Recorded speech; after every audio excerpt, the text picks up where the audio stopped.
ninka xun wuxuu u maleeyay in gabadha hortiisa taala ay ku jirto xaalad miyir beel joogto ah vegetative state wuxuu xitaa gacantiisa hoos uga geliyay bustaha isagoo damacsan inuu ku xadgudbo laakiin Somi miyir qab ayay ahayd iyadoo aan rabin inay sirteeda banaanka keento waxay qasab ku noqotay inay xanaaqeeda qarsato marka uu darawal Kim isku dayay inuu ku xadgudbo nasiib wanaag eedada Namjoon ayaa waqtigii ku soo laabatay waxay si cod dheer u weydiisay ninka cidda uu yahay iyo sababta uu halkaas u joogo kuna hanjabtay inay booliska wacayso haddii uusan degdeg uga bixin markii darawal Kim baxsaday Somi waxay u sheegtay eedada inuu isagu yahay ninkii dilay hooyadeed isla markaana marar badan ku xadgudbay Namjoon uu garwaaqsaday in si degdeg ah Somi looga saaro isbitaalka sababtoo ah darawal Kim uu soo laaban lahaa isla habeenkaas ayay qorshe qaadeen sida la filayay darawal Kim uu soo noqday markuu ogaaday in Somi la waayay wuu argagaxay wuxuuna isla markiiba wargeliyay Haymin sidoo kale dambi baarisyo ayaa la soo wacay isagoo awoodiisa adeegsanaya ayuu wadooyinka xiray ugu dambayna gaarigii Namjoon ayay joojiyeen eedada Namjoon waxay been sheegtay iyadoo leh waxay ka quusteen daaweynta Somi oo ay u wadaan qaraabo fog si ay si dabiici ah ugu dhimato dambi baarisyo arrinta ma sii dabagelin wuuna sii daayay Somi meel fog ayay ka egtay gurigeedii hore wax walba way isbedeleen farxadiina way dhamaatay murugadeeda waxay u bedeshay awood iyo go'aan ah inay dhiig kaga aargoosato kuwii dulmiyey maalintii xigtay dambi baarisyo wuxuu xaqiijiyey in Somi loo qaaday qaraabo fog dhammaana waayeel ah ayaa la wareegay daryeelkeeda maadaama la rumaysnaa in rajadeeda bogsasho aysan jirin daaweyntuna qarash khasaare ah tahay lamaanaha naxariista leh waxay go'aansadeen inay daryeelaan ilaa ay ka geeriyoonayso se wuxuu warbixinta u gudbiyey gudoomiye Kang iyo xildhibaan Baek labadooduba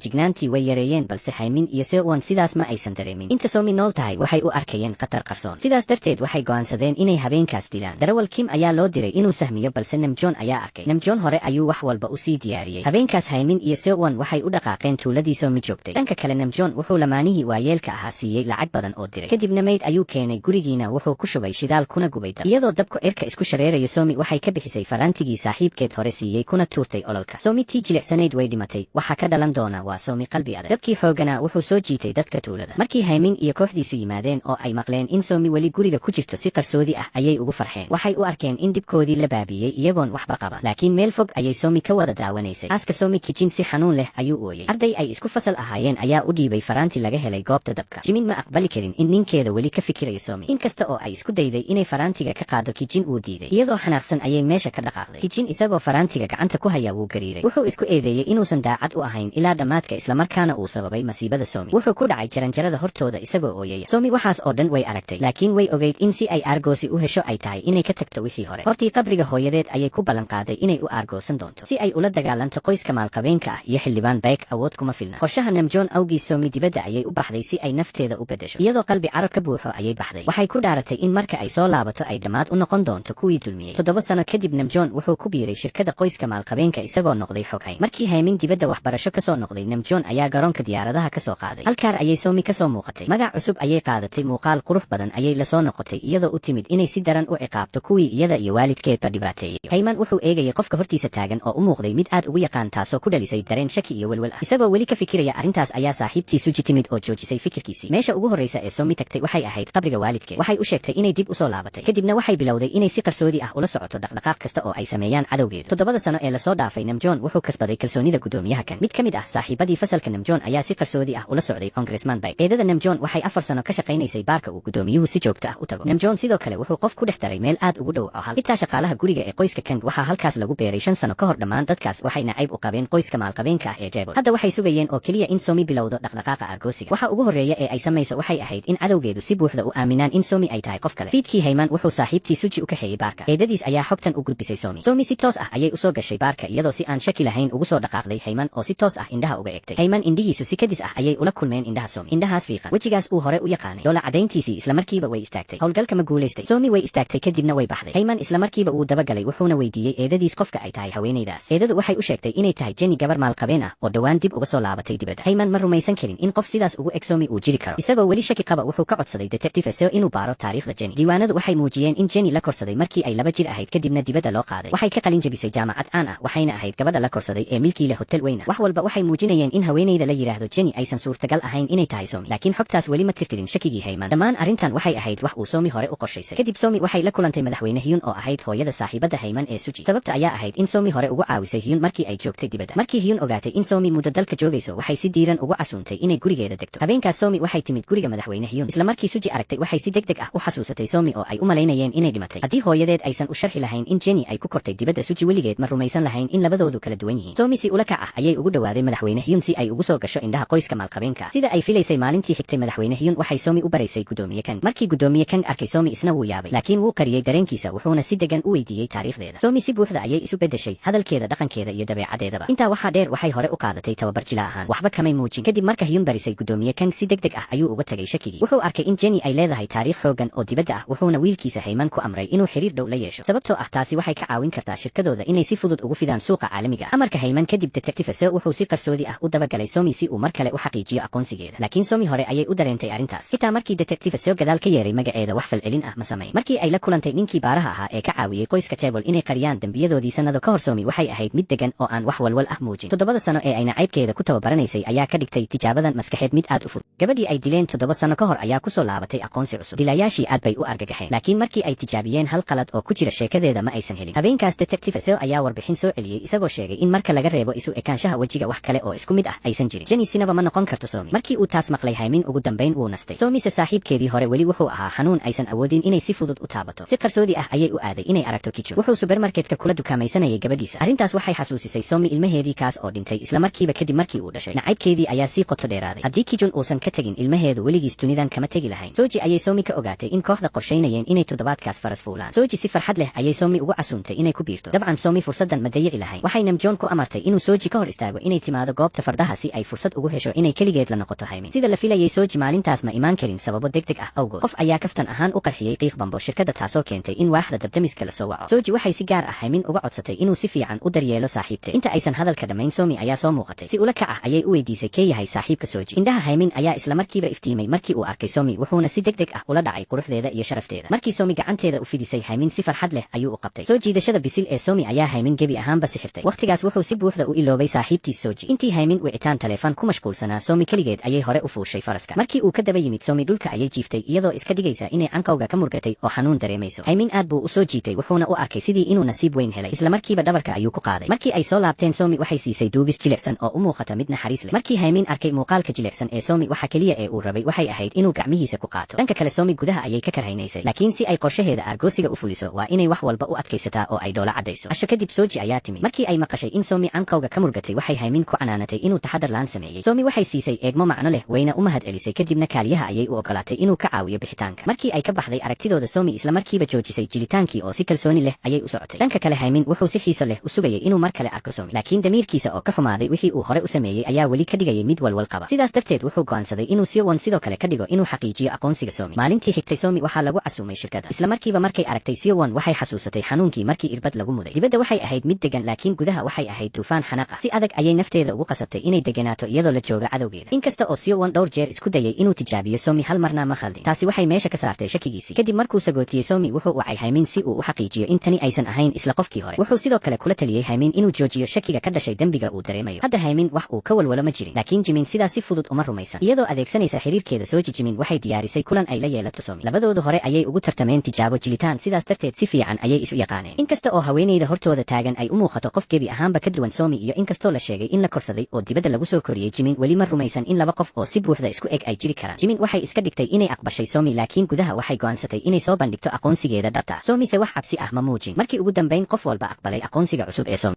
haweeney si ay argoosi u hesho waxay gaartay heer ay cadowgeeda xitaa u sadduci galayso halkaas ayay ka bilaabatay qorshaheeda argoosiga maalin maalmaha ka mid ah Somi waxay marsatay qurxin aad u qurux badan si ay u soo jiidato Haymin waxay u soo jeedisay in ay tagaan meel degan si ay si fiican ugu wada hadlaan Haymin aad buu ugu farxay dunida dadka waaweyn mararka qaar wax badan lama sheego wuu fahmay waxa ay ula jeedo isla markiiba maskaxdiisa waxaa ku soo dhacay filla ku taal duleedka magaalada wuxuu wacay maamulaha guriga wuxuuna ku amray in haddii Somi timaado aan la joojin sidoo kale uusan arrinta u sheegin aabihiis hadda tani waxay ahayd sida ay Somi rabtay darawalka lagu magacaabo Driver Kim ayaa u yimid Somi si uu u xaqiijiyo aqoonsigeeda si uu uga xanaajiyo wuxuu si ula kac ah u xusay falalkii xunaa ee uu hore ugu sameeyay laakiin Somi waa diyaarsanay waxay u kaceen saqafka sare ee dhismaha halkaas Somi si cad ayay u sheegtay cidda ay dhab ahaantii tahay Driver Kim wuxuu ku yidhi haddii ay rabto inuu sirta qariyo waa inay siisaa 500 milyan won Somi way ogolaatay waxayna ku tiri inuu maalinta xigta yimaado filaga qoyska Table si uu lacagta u qaato maalintii xigtay Somi ayaa goor hore timid oo sugaysay Driver Kim isna wuxuu yimid isagoo faraxsan sababtoo ah lacagta ayuu rabay markii uu arkay lacagta indhihiisu waa iftiimeen laakiin Somi waxay lahayd hal shuruud inuu u sheego wax walba oo dhacay 7 sano ka hor. run ahaantii Somi hore ayay wax badan u ogay laakiin Driver Kim oo doonaya lacagta ayuu iska iloobay feejignaanta wuxuuna si faahfaahsan uga sheekeeyay dhacdadii. wuxuu sheegay in detective Seo uu daboolay dambiyada geerida hooyada Somi ay amartay xaaska gudoomiyaha shirkadda xitaa Jimin uu ka caawiyay walaalkiis Haymin inuu bixiyo marag been ah. markii Somi weydiisay waxa uu ku sameeyay qolka isbitaalka Driver Kim wuxuu ogaaday runta. Somi waxay hore u ogeyd wax walba waxay iska dhigtay qof miyir beelay vegetative state si ay u khiyaano. qorshaha ayaa bilaabmay isla waqtigaas eedada Somi oo albaabka ilaalinaysay waxay aragtay Haymin oo imaanaya filaga. waxay si degdeg ah fariin ugu dirtay Somi. Somi si ula kac ah ayay Driver Kim u kicisay xitaa waxay ku dhufatay dharbaaxo. Driver Kim oo mar walba damac xun ka qabay Somi wuxuu isku dayay inuu ka faa'iideysto fursadda. wuxuu isku dayay inuu ku xoogaysto. Somi way ka baxsatay oo riixday. Driver Kim wuxuu qaatay lacagta wuxuuna bilaabay inuu guriga ka raadiyo. Somi waxay isku dayday inay weerar kadis ah ku qaado laakiin wuu qabtay oo wuxuu ku tuuray sofaga. Haymin weli ma soo gelin. markii uu ku sigtay inuu Somi kufsado Namjoon ayaa si lama filaan ah u yimid oo badbaadiyay. isagoo xanaaqsan Namjoon si xun ayuu u garaacay Driver Kim laakiin Somi way walwalsanay. haddii Haymin arko Namjoon 7 sano oo qorshe ah way burburi doonaan. isla waqtigaas codka Haymin ayaa banaanka laga maqlay. Namjoon si degdeg ah ayuu u dhuuntay. qaybta ugu muhiimsan Somi waxay furfurtay dharkeeda kadibna si xoog leh ayay u qaylisay. Driver Kim wuu yaabay. Haymin wuxuu maqlay qaylada wuxuuna ku soo orday gudaha. markuu arkay Somi oo dharkeeda qasan yahay wejigiisa isla markiiba wuu isbedelay. Driver Kim wuu wareeray wuxuuna isku dayay inuu baxsado laakiin Haymin oo aad u xanaaqsan isagoo u malaynaya in Somi la dhibay wuxuu ku eryaday ilaa saqafka sare. halkaas ayuu si xun u garaacay. ka hor inta uusan Driver Kim runta sheegin oo uusan shaacin aqoonsiga Somi, Haymin oo caro ka buuxdo wuxuu ka tuuray dhismaha. Driver Kim wuxuu dhintay isagoo aan weligiis shaacin sirta Somi. ujeedada Somi ugu dambeyn gacmaha Haymin ayay Somi ku gaartay waxa ay rabtay. waxay sugaysay 7 sano si ay u gaarto daqiiqad